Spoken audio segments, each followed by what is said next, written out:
Hello, everyone. Welcome to In Lieu of the Pew. Happy Thanksgiving.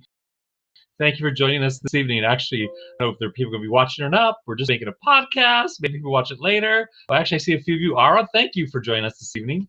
I'm hoping that you're getting everything ready for your feast tomorrow. So glad to be with you tonight. It should be another very interesting show. Let me bring on Katie. Hey, Katie, where are you? Somewhere out there in the middle of the Pacific again, I think. Hey, I'm hiding. Yes. how you Hello, doing? aloha.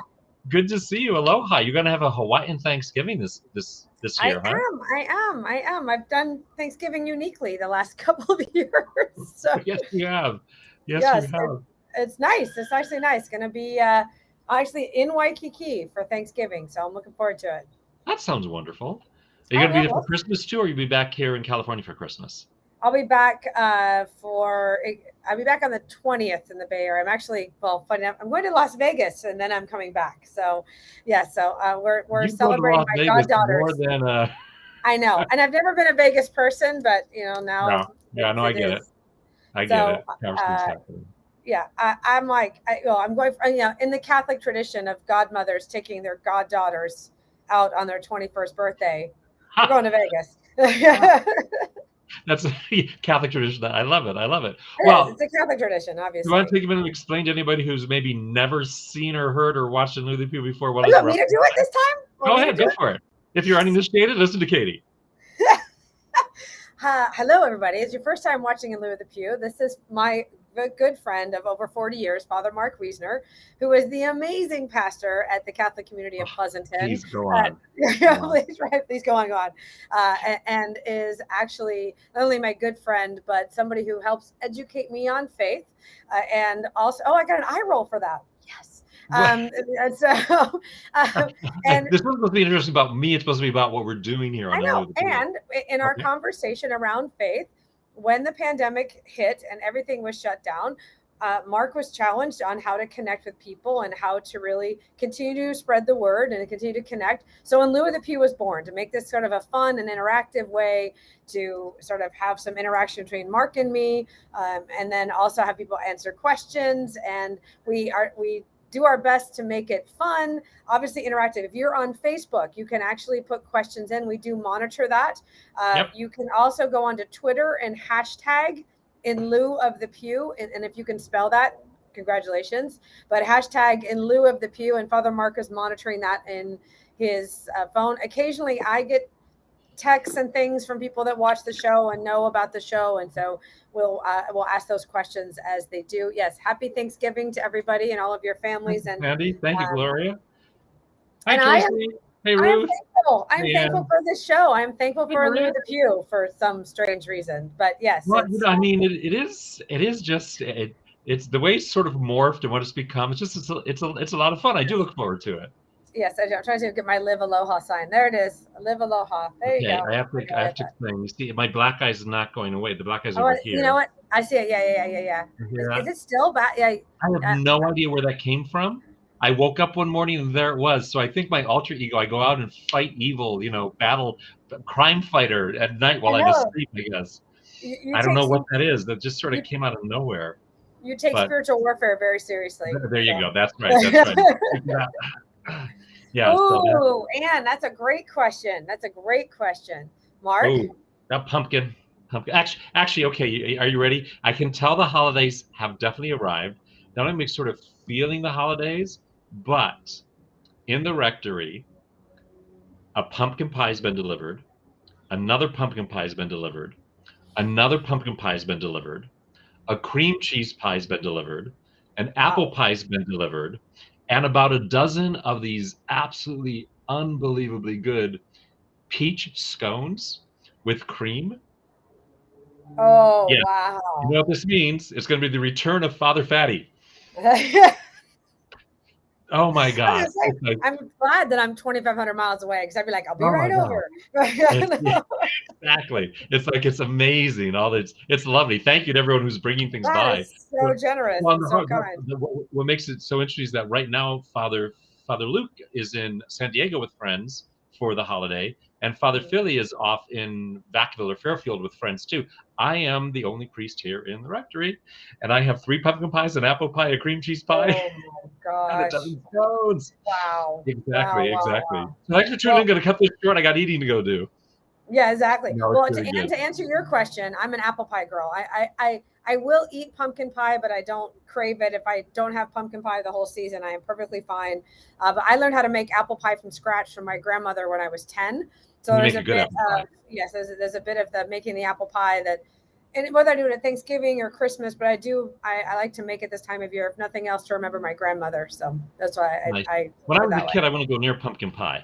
Always wanted mincemeat. My mom always made mincemeat pie for me. Ew. What, I don't know what why kind of would I childhood do did you have? that? I know your mother was amazing and she still made you mincemeat pie. I don't. Matter of fact, there she is right there. Yeah, there she is. That's my Ultracito back there for the month of November. So that's Very nice. Very yeah. nice. Very It's good. nice. It's good. Oh So, gosh. No, yes. So yeah. So those are good questions, Anne, and so appreciate you asking about that. Well, I mean, we've got a lot to. I really look forward to this episode where yeah. we're getting more questions from the teens because, frankly, they're hilarious. And Well, they're and so good. They're so honest. right, Just like right. boom. Right.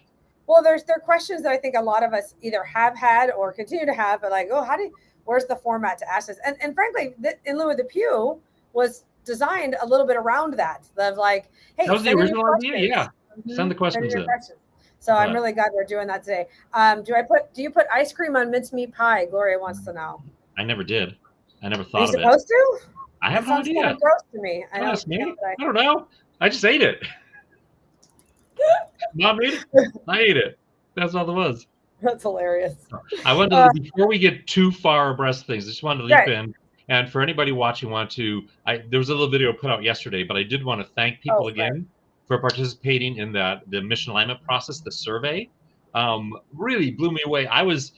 They told us to expect about 20% participation, and I was hoping we'd maybe hit 50. We hit over 70% participation, and it's That's just, great. that kind of input is going to be really, really wonderful when we start looking at it as a staff and as a pastoral council for what we do in the future of the parish. And I'm certain, just when I looked at the survey that everyone did, that when we get results, I know I'm going to want some more detailed information from people. So I imagine we will do our own follow-up survey ourselves to follow up on some of the stuff as we try to figure out, what are our strengths? What play to your strengths, but don't be afraid of your weaknesses, right? So we'll do all that. But thank you to everyone who jumped in on that. Am I allowed to be part of the participation of developing the survey when you do the next level? Sure. Actually, I need to put together a team of 5 people who the Catholic Leadership Institute will work with when the results come back. And I've got one for sure, which I'm very excited about. And I know a second one I want to have. There's a third person I want to reach out to. I guess I could throw you on there too. No, you send me the survey when it's written, and I'll tell you what I don't like about it. Okay. Well, because you're actually the second person to say I'd like to help develop the follow-up survey. You're the second person to tell me that. So I think it's going to be good. People are engaged in it, and I'm excited. Well, about yeah, I'll be interested to hear what the results are from the survey that came from the diocese, and then how you develop a deeper survey, because sometimes in these surveys where you're asking the parishioners is a little bit of literal preaching to the choir, right? Of people that are already engaged. So part of what you and I talk about a lot on this show, and even just on our own, is about how do we reach out to those people that have thought about it and thought about the Catholic Church, and where do we go to there? So it's a challenge. If there was an easy answer, someone would have found it by now, of course. But true. We'll just keep working on it. Well, if only there was a Missionary of Mercy fund to help people to be able to really connect with the Catholic Church in a way that's unique and special and inspiring. You will find, Katie, that your donation to the Missionary of Mercy Fund will finally be cashed. Yes. It took a month, but we figured out how to handle that money, so we can start really sort of developing that. As a matter of fact, already used some of that money. We had a funeral here, and the family didn't have a whole lot of means, and so they didn't think they were going to be able to have music at the funeral. And I was like, no, it doesn't matter to me if you're a king or a pauper. The funeral is a celebration of your life, and it's praying for you, and we want to do it with the best dignity we can and do the best job we can. So out of the Missionary Mercy Fund, paid for the musicians for that funeral. Yay! So that's something that we'll be doing with that, that kind of thing. So yeah, matter of fact, just today we deposit all that sort of stuff. So that's all going to be taking place now. We can start raising some funds around that for me to use in terms of my Missionary of Mercy work, and that's going to be very cool. So thank you for your supporting that. Thank you for pushing Oh, that forward. absolutely. Yeah, no, Absolutely. it's already done something really, really nice and wonderful. So Yes, very much yeah. so. Well, I know as far as so you have an official fund. I know the last time we were on here, there was so the fund is set up. So anybody who wants to donate to the Missionary of Mercy, they Right. just is there a place to do it online as well as? I don't think we set that up yet because we actually just made that funding connection 2 days ago. 2 days ago. So we've not set up a line yet, but if someone wants to drop off an envelope or mail something in, you can make the check out to Catholic Community Pleasanton, and in the memo line put Missionary of Mercy or Mom, Missionary of Mercy Mom. Did Michael just roll his eyes when I just said, "Is there a link for that?" Yeah, he did actually. He did. Right over there. He was just like, "Oy." We'll get there. We'll get there. We actually have. What's the name of the website, Michael? The Missionary of Mercy's website. We actually managed to snag missionaryofmercy.org. No way. We actually have that website No reserved. way. We got it. So we just need now to develop what we're going to put on that. But unbelievably, that wasn't taken. So we've got that. That is awesome. I love it. Well, okay. So in the spirit of giving, so we got talked about Missionary Mercy. I know this time of year is the giving tree, right? Yeah. So that's that was on my list of things to ask you. So I wanted to ask you about that. The giving that tree. was also a little video I put out yesterday. So the giving tree. I didn't watch the video. Oh no worries. we plenty of other people have. Look at that. There's the link for you right there for the Giving Tree program.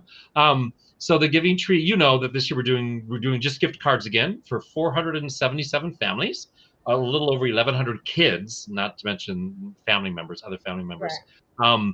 And to really do everything we want to do for all the families that we're helping, we need monetary donations of about $110,000 by Sunday. And what we do then is there's paperwork and things that need to get done to buy gift cards in bulk. So we actually get a discount on the gift card, so we get more for our money, right? And as of 11:15 this morning, we were at $33,600. So we got a little bit of a ways to go, but I mean, this community is always amazing with this stuff, so I'm not too worried about it yet. So, at what point do you worry? At what point do I worry? Sunday afternoon when I get a total and it's not $110,000. then we start to strategize, figure things out. We start to pray a little bit. The Spirit's in charge, right? I'm in marketing, not product delivery. So on we go. So it'll get there. It'll get there. I have no doubt in this parish. No doubt. Well, we did talk about I was asking about the map survey. Do you need any? Is that done, or can people still submit? That is done. That closed on Monday.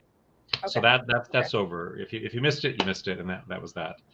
Oh, I love it. Lauren is saying traditional creme fraiche on mince pie. I see. Okay, I get that. Is that a tradition? Is mincemeat pie a traditional German food, or what is there? Where did the mincemeat pie come from? No, I don't. I mean, it showed up on the Thanksgiving table, and I ate it. I have no idea where it came from. Okay, now we're going to do a history check on. Well, so speaking of Germany, do you have a trip planned this year? Okay, your segues are hurting a little bit tonight, Katie. Segues. Come on, that was not so bad. I don't know how else to segue to we need to talk about the pilgrimage. I'm like, I don't know how to do this. Linda is saying it's British, and actually our pilgrimage tour guide is British. Oh, now I see. No, actually, I was concerned because I saw that Austria was going back into shutdown again. Right. I guess they have the lowest vaccination rate in Europe, and they were shutting down again. And yes, the Oberammergau tour is back on next year. Finally, so 2022, correct? 2022. Yeah, we're leaving September. Actually, the dates are here. When are we leaving? September 28th. 10-day trip through October 7th. There you go. There's some information there for you. There's only 4 spaces left on it at this point. The Oberammergau Passion Play only happens once every 10 years. And of course, in 2020, they had to, usually it's every decade, right? But they had to put it off. They put off another 2 years, so 2022. And Father Dick Mangini, Richard Mangini and I are going to be chaplaining the tour. And we're also, not only do we go to Oberammergau and see the Passion Play, it's sort of the highlight, but we're going to Prague, we're going to Vienna, we're going to Salzburg. Wow. So Wow. it's gonna be very, very cool. I'm looking Do very we forward. we get to do the Sound of Music tour? Is really all I need to know. That in Salzburg, you see a lot of stuff. Yeah, it's there. It's beautiful. Have you been to Salzburg? No, I never have. No, I have not been to Austria. I went to Austria, but I don't think we made it to Salzburg. So I always thought I'd always told my parents that when I got my sabbatical year, which I don't think I'm ever going to get at this point in my life, but I had pictured a sabbatical year. I don't. I'm like it's I one of know the you're dreams. tacking One on of to the your dreams I've retirement. surrendered. But I always told them that I would on my sabbatical year I would not be home for Christmas and New Year. I would be in Vienna, and they could always come. They could come join me there. And then I was actually visit Vienna, and a couple days later went to Salzburg. Realized, oh no, I want to do Christmas in Salzburg. It's Oh, yeah. oh, fancy, It's, fancy that's like that. yeah, but if anyone's interested, I mean, they also do. You'll love this. So Belinda here at Uni Tours, Belinda's wonderful. I love working with her. They're doing tours to Italy. They've got tours to France and all the Marian sites, and they've got a lot of stuff starting to happen right now because everything's opening back up. And I even think there's a trip coming up soon to the Holy Land. So there's all sorts of possibilities there.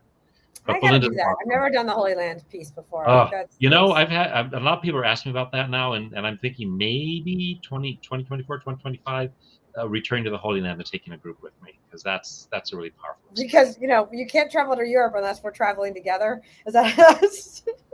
I can. I've done it before. I've gone without you. I know. Good Lord. It's like let's line up all of the things we want to do, and then make sure the other yes. So let's go. Let's go on our trips because they're fun. It's always fun. They're always fun. It's Okay, want always to hear fun. really another? Are you ready for another really bad segue? Yeah, go for it. Speaking of the Holy Land and the Yes. birth of Christ, Yes. in Bethlehem, what Advent activities do we have coming up at the Catholic community of Pleasanton? Well, Katie, thanks for asking. There's a whole lot of things happening this Advent season here at the Catholic Community of Pleasanton. And guess what? On Sunday, we're going to have something that we haven't had since the pandemic started. The bulletin returns. Oh, praise Jesus. Yes. How would we know we were Catholic otherwise? I mean, so and actually inside the bulletin, this first bulletin come back, everything Advent and Christmas is there. Immaculate Conception, Guadalupe, Advent Confession, Nativity of the Lord, Holy.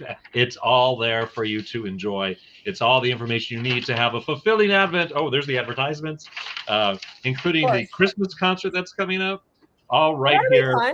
Penny Lane Take Home. It also was all came out on Flat Note a week ago, something like that. But it's all there. So we got a lot going on. Anna Lieu asked, do we ask questions here? Yes, Anna Lieu. Yes, Anna Lieu, that's where you put them. Thank you. That would be awesome. Thank you. We'd love to have your questions. Ask your questions away. So that's all going to be available. And I think a Flat Note, the Flat Note's going out on Sunday, right? Sunday, with all this information too. So once we hit Advent, boom, it'll all be out there for everybody. All kinds of stuff going on. So last year you did did the Christmas concert via Zoom, and actually it turned out really nicely. It was really lovely, But so is it? We get to do that in person and in person at Seton. Okay. But it'll also be webcast at the same time. Okay. So we're doing cool. both. We're doing both. Yeah, Anne's right. The little blue books for Advent are out too. The little page a day prayer books. Those are available in the vestibule of both churches, and they're free. They're free. We have normal size. We got Spanish. We got large print English. So help yourself to those if you haven't picked one of those up. Right. Yeah. So there's lots of things going on. We covered a lot of stuff there. Yeah, see, and my segues were amazing. I'm just saying. It was just natural conversation, like nothing was planned at all. Well, I swear, if I don't write down what I've got to ask you, I get halfway. We're already in talking to the guests, and I'm like, oh, dang it! I was going to ask you about, and then it's really that there's no segue for that once right. So how are we notifying people about that there are bulletins if they haven't been to Mass in a while? Are we sending out a flock note, say we have bulletins now? And Well, everything in the bulletin is going to be in the flock note. So you don't really need both. But if you're at Mass on Sunday, you'll know there's bulletins out. And I'll be doing the 10 o'clock Mass this Sunday, the webcast Mass, so I'll be announcing the bulletins. Oh, see, too. Ruth just asked a very question. See, she does a better segue than I do. I actually grabbed it for myself because it is the first Sunday of the liturgical year, first Sunday of Advent, and I wanted to kick that liturgical year off in a good direction. So, yeah. So, got some ideas for that, but Jazz hands. working Jazz on hands. It's Advent. Advent jazz Oh, hands. good Lord. I need more sleep. That's what I need. I need I more was sleep. thinking to say that I need more sleep too. I'm really looking forward to the next few days of not go. I feel like I've been going back to back to back of these long days, and I'm mentally, I don't know if anybody else, I don't know if it's the COVID fatigue or what, but I'm ready just to kind of have my brain be a little bit more like at a third grade level for a couple of days, right? Just, Yeah, I'm totally ready for a holiday. Yeah, like have a little like food, TV, football, food, right? Nap. Nap time. Exactly. Nap time. Like maybe it's not even third grade. Maybe it's just 3. I just need to go back to preschool. We had nap time, right? So just yeah. I hear you. I hear you. With you. I am with you. All right, we got lots of birthdays going on. Birthdays. Anne's got your birthday coming up. Ruth's birthday's coming up. Wow, love it. That's exciting. It's that time of year. Speaking of birthdays, want to segue? Oh, here we go. I'm terrified. Where's our youth minister? Her son just had his birthday the other day. Right? Josh turned 19? He turned 19, yeah, on Monday. He turned 19 on Monday. Congratulations to you. Well, yes, I made him at least 1 year now past adulthood. Yes, and happy Labor Day to you. Happy Labor Day. Happy Labor Day. There you go.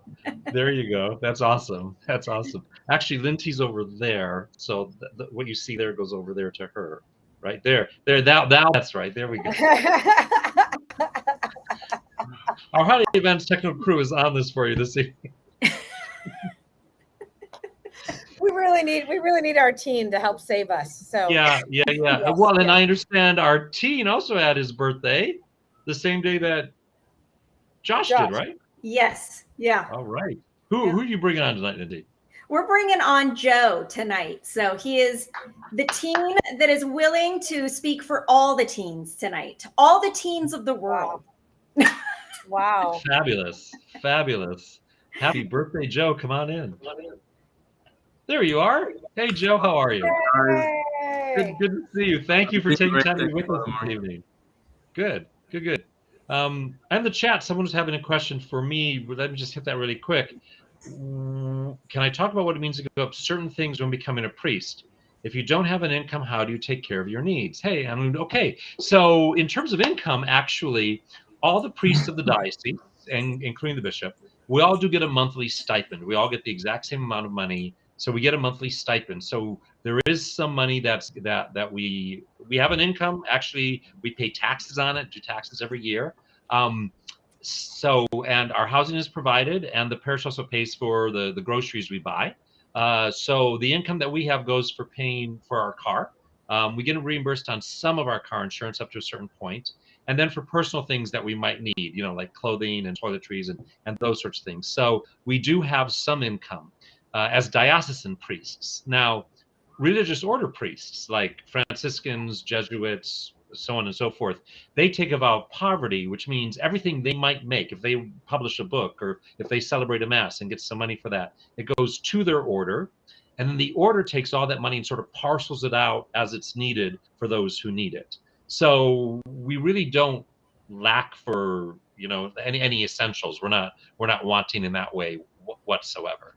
So that's how the money thing sort of works. Diocesan priests such as myself and Father Luke and Father Philip, we don't take a vow of poverty. So if I was to win the lottery, that is mine. That's mine. Whereas if I was a Franciscan, if I was to win the lottery, it would go to the order. So not that I played the lottery, but that's just a way to make it clear that if I became a millionaire, then I could get a bat suit and go fight evil at night, right? Yes. Katie knows I want a bat suit. It would be cool. Someday, if you wish upon a star, I know. Never say never. So thank you for asking that, Annalu. Totally cool. All right, so about a month ago, we had our first Stump the Pastor, I think, with confirmation students who, you guys had like 200 questions, 400 questions, and we got through 12. We've gotten We got like around 200 questions. I did condense some of them. A lot of them were like repeat. And then Aggie Burke, our Bible study coordinator, she answered quite a few of them for us when she did her sessions. And That's so, right. She had a session, didn't she? yeah, but we still have more than enough for tonight, so don't worry. That's all. And when, just so you all know, I'm talking with Aggie, and that session where the youth asked her questions about the Bible went so well that her next Bible study is probably going to be Stump the Bible Study Leader. We're just giving everybody in the parish a chance to ask their Bible questions for her. Yeah, and I know some parents asked me after the teen session, they wrote down questions and gave them to me and asked if I could email them to her in hopes that she would answer them because they were too embarrassed to ask. You know, they didn't want to ask in front of and I was like, just ask the question. It's not a big deal. Right. But yeah, I kind of get it too. So but I have those questions.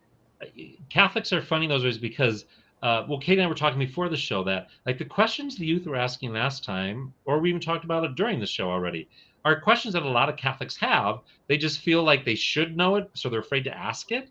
When in reality, a lot of formation in the faith for Catholics my age or my parents, there wasn't a whole lot of information given. It was like, here's what you should do, and here's a prayer that you should memorize. But there wasn't a whole lot of like, let's educate you with knowledge about the faith. Just here's how you practice the faith, right? And so there's a whole lot of, well, why do I do what I do? And we used to do, one parish I was at, we used to do a Monday night session every Monday night called "Why Do Catholics Do That?" Mm-hmm. And we would have a different topic every Monday night, and we would announce it at Mass, and people who were interested would come. And there was always people there for why do Catholics do that? Why do what we do? You know.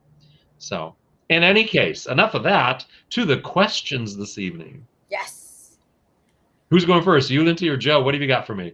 I think I'll let Joe go first because Joe and I have the same questions. So I'll let him get first pick of the questions. Joe, are those your birthday party decorations in the background?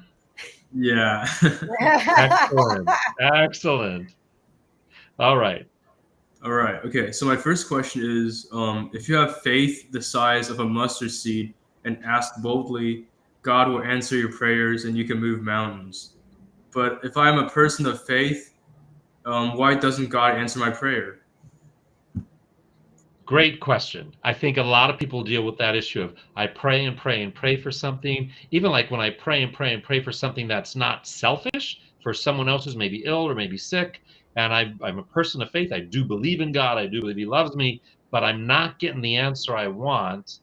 What's happening there, right?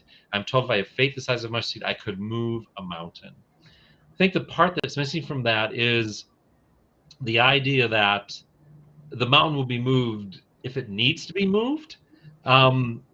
We believe that God always answers our prayers, and sometimes the answer is no. As any good parent might say to a kid who's asking for something that's maybe not the best thing for them, even though they think it's the best thing for them, God, who's got that much larger picture of everything going on, He's the guy who he can do it, but He would choose not to when it's the best for us. And my understanding would be that those things that we would ask for that aren't granted are because He's wanting us to grow in holiness, right? That's His goal. Even more than our happiness on earth is our growth in holiness, so we can be happy forever in heaven. And there are things that come into our lives and the lives of those we love that are not fun and that are very devastating, very miserable. Yet at the same time, those are moments when great grace is revealed and strength is revealed and growth in faith happens. So I know, I think everyone, I mean, myself included, have prayed for things that have not happened. That's actually when the question of faith then comes up. Do I still have faith? And I was reading while I was on retreat a couple weeks ago, found this lovely little definition of faith, right? It's loving trust. Loving trust. Faith is loving trust. I have faith that God's going to take care of me. I have loving trust that God's going to take care of me no matter what it's looking like, what's going on, how terrible this is. I have faith that God is working in this, loving trust that He's working in this, even though I'm not seeing how it's working and not getting the answer I want. That has sort of been my position since early on in the pandemic, that I really don't know what God is doing here or why it's happening, but I have faith, I have loving trust that he's doing something. There's something happening here, and I will just do the best I can in the situation that we've been handed. So I think we all will find throughout our lives that our prayers aren't always answered in the way we would want them to be answered, but our perspective is pretty limited too. So do you have the faith, the loving trust that God's answering them in the way that's best for you, even when it's not what you think you want? Great question. And then Katie, want to pile on that? Well, I had in the Bible in a Year podcast with Father Mike. They actually talked about this, and I've talked about this. I've also been reading about, going through things that are hard. Like, why is God having me go through this really hard thing? Yeah. And one of the examples that was used was rose bushes, right? Like, if you watch a really good gardener that at certain times of the year will go into a rose bush and just look like the gardener is decimating this rose bush, and beautiful roses that are saying, like, why is that being cut away? Why is it being? And it's because if there's too many roses that aren't cut back, then the rose bush will eventually die from the weight of all of it. And it's that if God sometimes takes some things that are beautiful from us, and we don't understand, but we're not the gardener, right? So God is the gardener of this where we are, and we may never understand it wholly until we're in heaven. And so that the idea is that, like, if we have to think about God, that God is taking care of things on a different perspective, and it may not be what we want and that moment, and it may be the best thing for the overall health of who we are, or of we meaning collective we, not just us as individuals. So I like the rose bush analogy. That helped. Look at you. So don't proud. pass out. I know. I mean, seriously, there's been so much growth in your life spiritually in the last couple of years. It's delightful to watch. Hey, go God. Go God. Go God. Go God. So, all right, awesome. Anything to add into you, or we're ending on another question? I would just say what I add to that is I agree. Sometimes the answer is no, and we don't like to hear that. But also sometimes the answer, maybe God is giving it to you and you're just refusing to go and do what he's asking you to do, such as, dear God, please help me make friends, right? Like, well, maybe after you're done praying, go outside and try and meet a new person instead of waiting for them to come to you. And I think that's a lot of times we can ignore what the answer is, whether it be no or God clearly telling you what you should do, because it's hard. It's hard to do what God is asking us to do a lot. But yeah, the moving the mountains thing, I always think about, I have this like mountain of laundry, and I ask God all the time to move that laundry for me. And either I'm going to do it or I'm going to yell at my kids to do it, and they're going to tell me no. So we've got everyone telling me no. Yeah. Oh, very, very true. Yeah. That's good. Yeah, no, I think it was Pope Francis said, first you pray for the hungry, then you go out and feed them. And that's the way prayer works. Right. Yeah. Something along those lines. Yeah. Close. That's close to what he said. Yeah. I'm in the ballpark. I'm going to research that, and I'm going to send an email if you don't. If you, that's not an exact quote. I'm going to be very. It's not exact, but it's the idea. First you pray, then you work, that's how it works. Okay. In any case, Joe, next question. Go, boy. Yeah, let's do this. Get off that. All right. Okay. So my next question is, how was the name God given? How was the name God given? Yeah, who got to pick the name God? Like, did God name himself? Well, I mean, that's an interesting question, because obviously in different languages the word is different, right? And I don't know where I would have to study the etymology of the word God, how that first came into play, because of course it's been part of human language for so long, right? The Romans had a complete pantheon of gods, and the Greeks had a complete pantheon of gods, and Israel was sort of unique in that they believed in one God. They were monotheistic. They had one God, and so God didn't have a name like Zeus. He was just God, because that's it. That was the one there was, is, and ever shall be. Excuse me. So I'm not sure how just that word got attached to the creator of all things. Yeah. That's an interesting. How did God get his name? Right? That's a good question. I also think, I mean, I'm thinking of that book that I've shared with you about the love letters from God, and there's a little poem in there about someone who is saying, I cried because I called his name and he never came to me, and then someone said to him, "Well, would you come if someone called you by the wrong name?" And so the poet came up with their own pet name for God, which they never tell anybody else. But they do say this: it always works. So from your heart, what do you call God? And how do you call God? And how do you address God? Sometimes saying, God help me, might not work. You might not feel God's presence. If you call on a pet name of God, who God means, what God is to you and means to you, that can make a huge difference. Yeah. Any other ideas? Nope. Nope. I mean, I have an idea, but it's sarcastic. So. No, you? No. Well, now I want to hear it. I'm like, I mean, you think about how many times the Bible was, the translations, and then the monks that were writing, before the printing press. Like, I'm like, some monk somewhere was like, yeah, this works. It's short. I mean, just God, like, I don't have to keep writing. Not as many words as Yahweh. Like, so that's my sarcastic response. Stop making up history. Joe, next question. All right. The world according to Katie. I said it was an idea. I don't think it's the right one. It's an idea. We'll research it. So, how was Jesus resurrected? Did he just wake up? That's an awesome question. That's a great question. Yeah, it's an awesome question. So we believe, and it's in some of the prayers of the church on that it was the Holy Spirit that resurrected Jesus. Did he just wake up? That line sort of indicates that the image you're working with is that Jesus, when he was resurrected, was just like us still, right? Now I'm dead, now I'm alive, and nothing's changed. But in resurrection, we believe that Christ fills the cosmos in a whole new way. He's not just a resuscitated body, right? Resurrection has completely changed his existence and every way that he exists. So he didn't just wake up.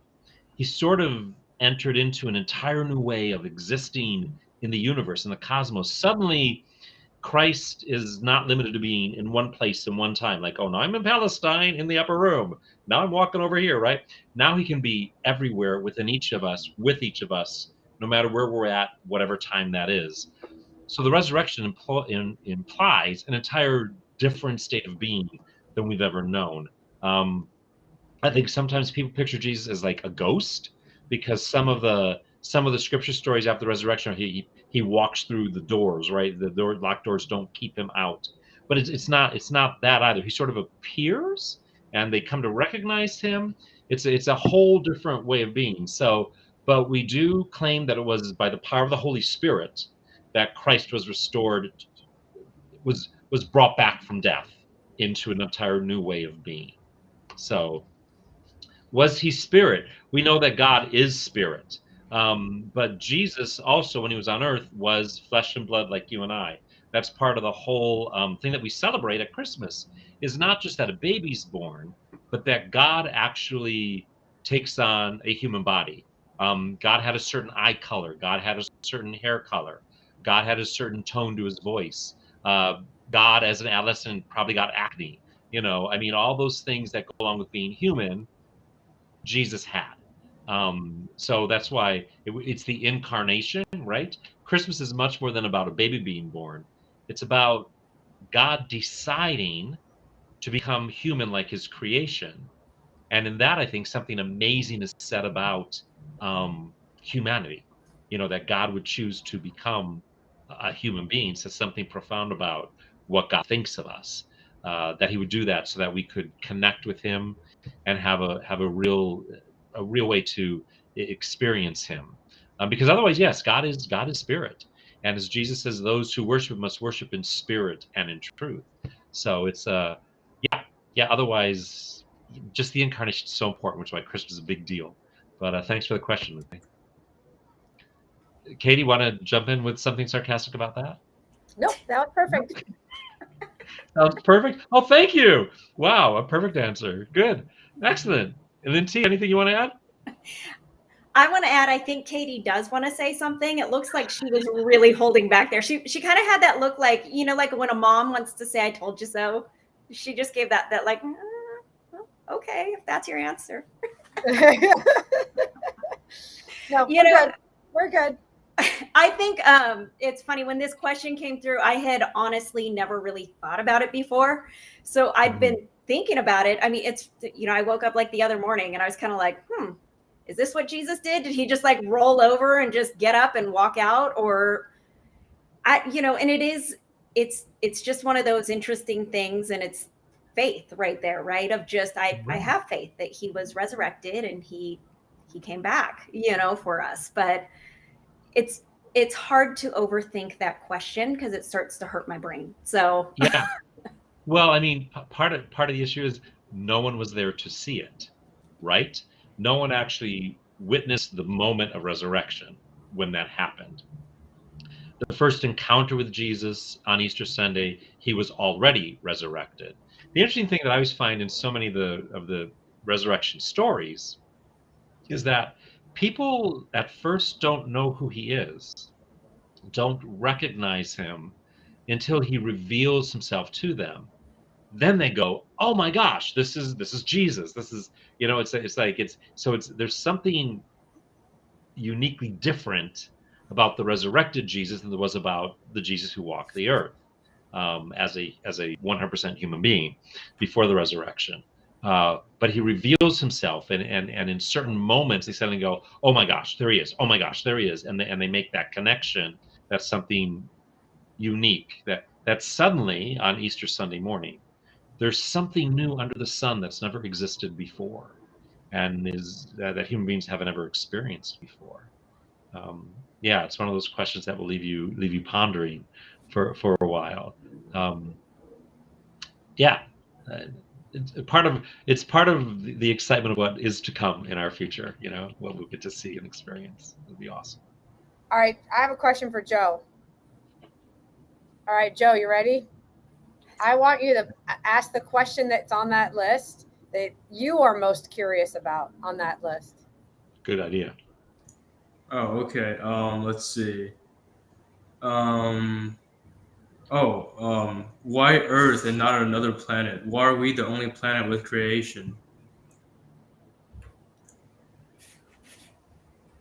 Who wants to take the first swing at that? Yeah, guys. Why not?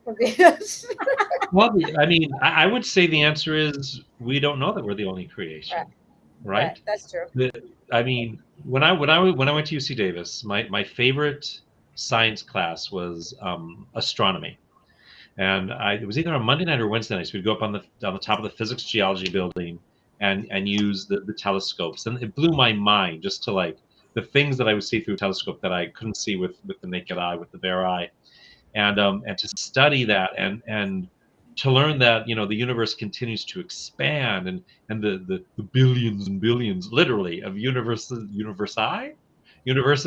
and galaxies and planets, that I actually think would be a little bit of hubris on our part to assume that we are the only creation, the only sentient beings, the only life form in the entirety of the cosmos.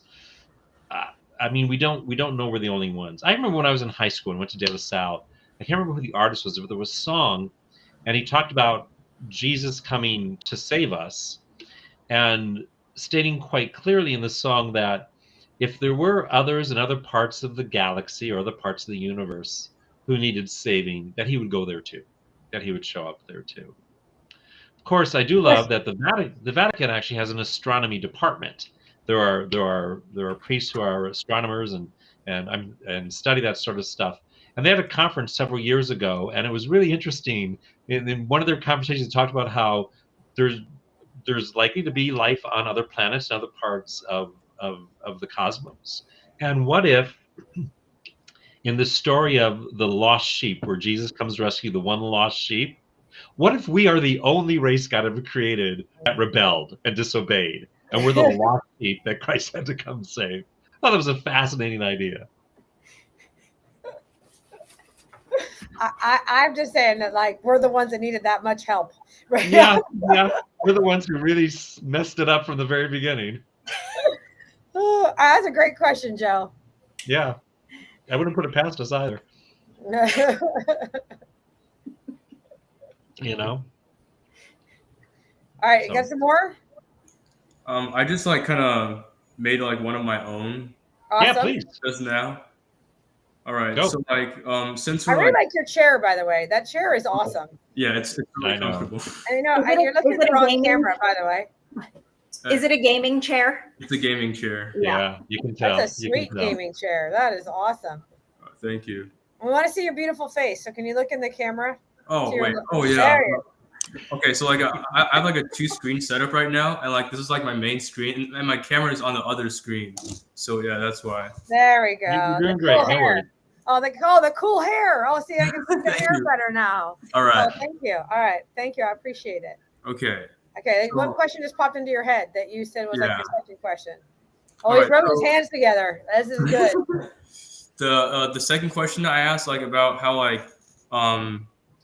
Jesus was like resurrected. So this is kind of like an add-on to that. So in Star Wars, when a Jedi dies, their body disappears and they become a Force ghost.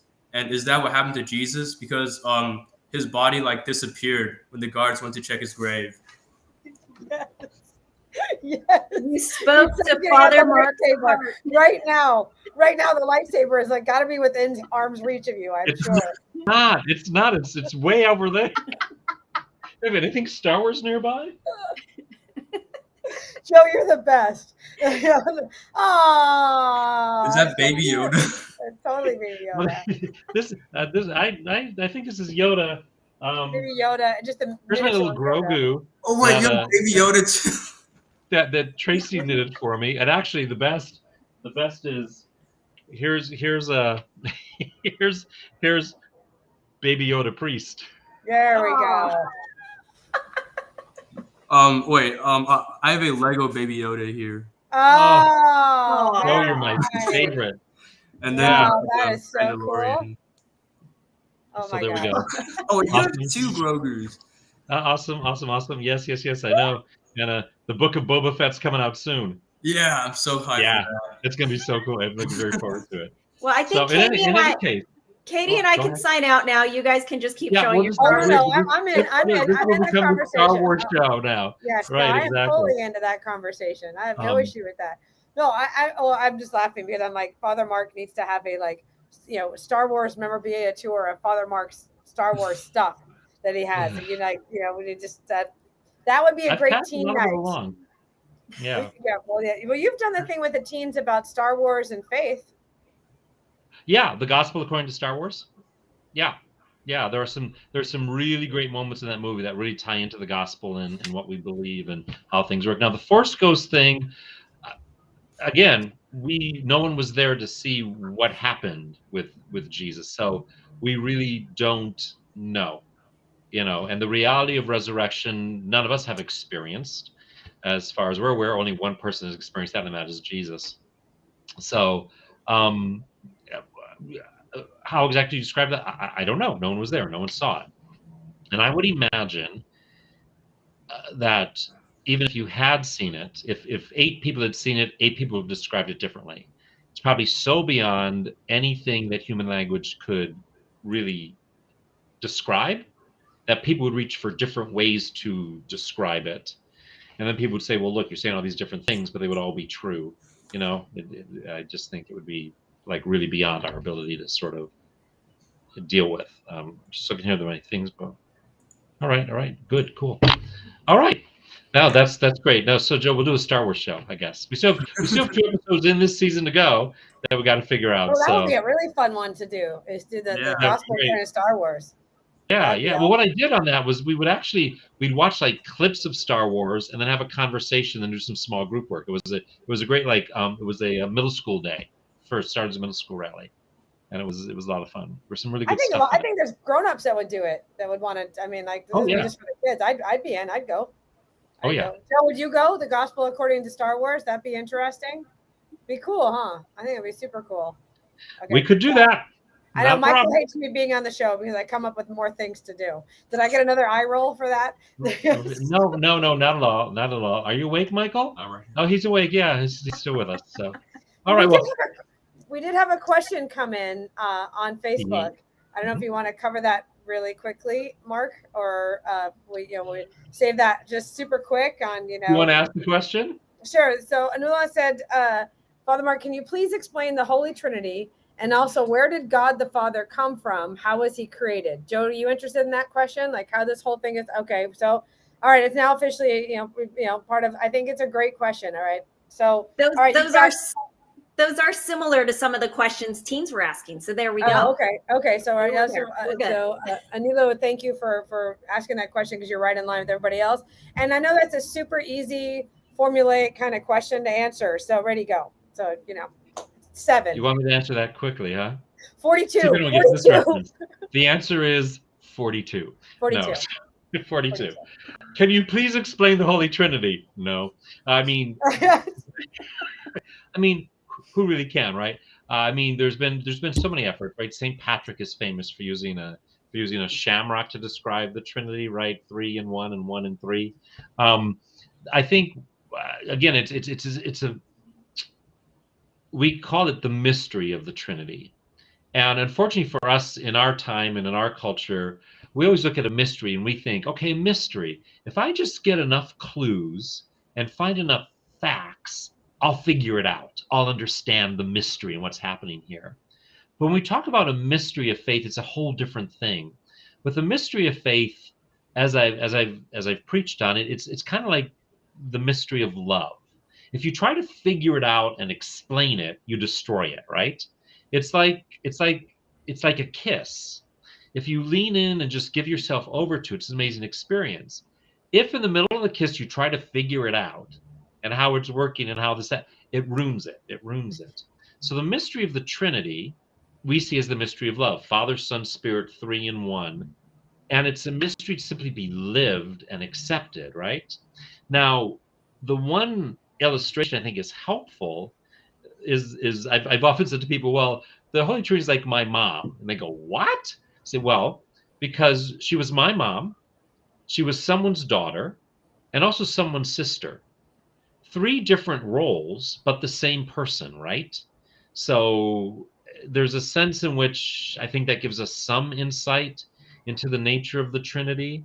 3 different roles, people knew her in one or the other, but she was a mother, a daughter, and a sister all at the same time. And again, Katie is smirking. Why are you smirking, Katie?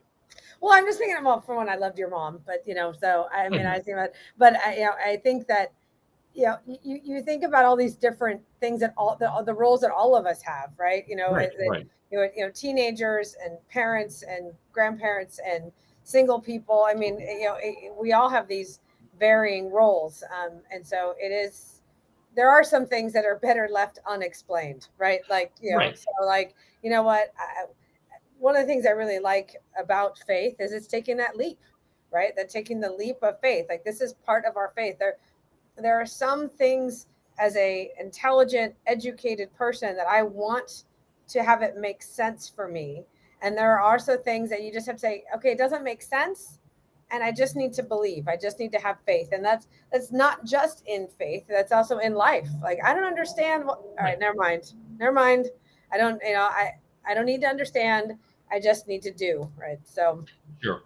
Well, I think what I try to find is we talk about how when it comes to our faith, we've got our reason informed by our faith, that our faith is not unreasonable, but there is a point where there has to be a leap of faith as well, where reason's not going to enable us to fully comprehend the ever deep mystery of God, but it's not unreasonable either. God has revealed himself to us and given us reason. And so we can find him and understand him, not fully, of course, but yeah, reason informed by faith. For sure. Where did God the Father come from? How was he created? Our faith is that he was never created. He always was. There was never a time when he was not. No matter how far back in time you go, he's there. His existence itself. Now we're getting to high theology stuff that I'm trying not Right. to. And it's like it's Not already to over my zoom head into it, right? Because we could get lost in that forever and never understand a word we're saying, right? Yeah. So, all right. Okay, we got more. What time is it? Okay, maybe We one got more about, question. we got about 5 minutes or so. So, all right, Joe. Come on, find the one that's gonna make Father Mark squirm. I want to see him squirm. All right. Okay. Find the squirmy one. Okay. This one. All of Jesus's miracles are hard to explain to people. Walking on water to wine. How do they just accept these as miracles? So the question is about how do people accept them as miracles, or how did the miracles happen? I think it was this was one. That's the teens have a hard time explaining this to other people, like to friends.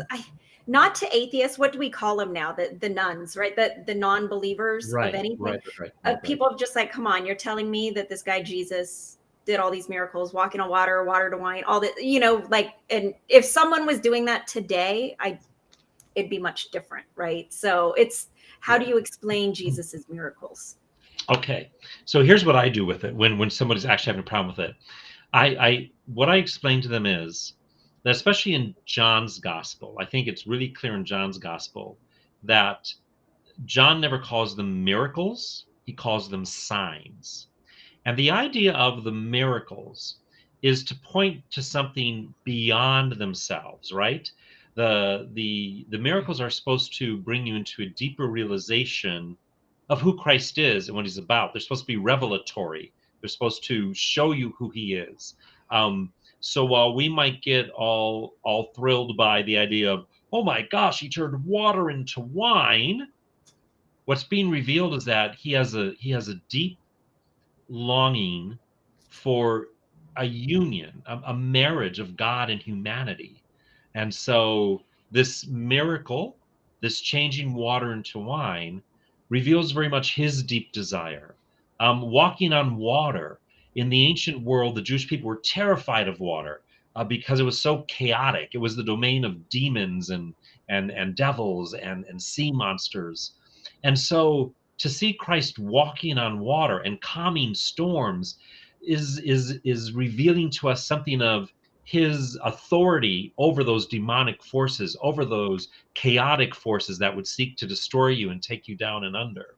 So the miracles always are revealing something more. They're pointing beyond themselves. So the question is not how do you accept the miracle? The question is, what is the miracle teaching you about who Christ is and what he's about? We like the phenomenal and the astounding. I think it's why people load onto planes and they fly to other parts of the world where they hear that something miraculous is happening, because we like to see that kind of thing. But those are always there not for their own sake.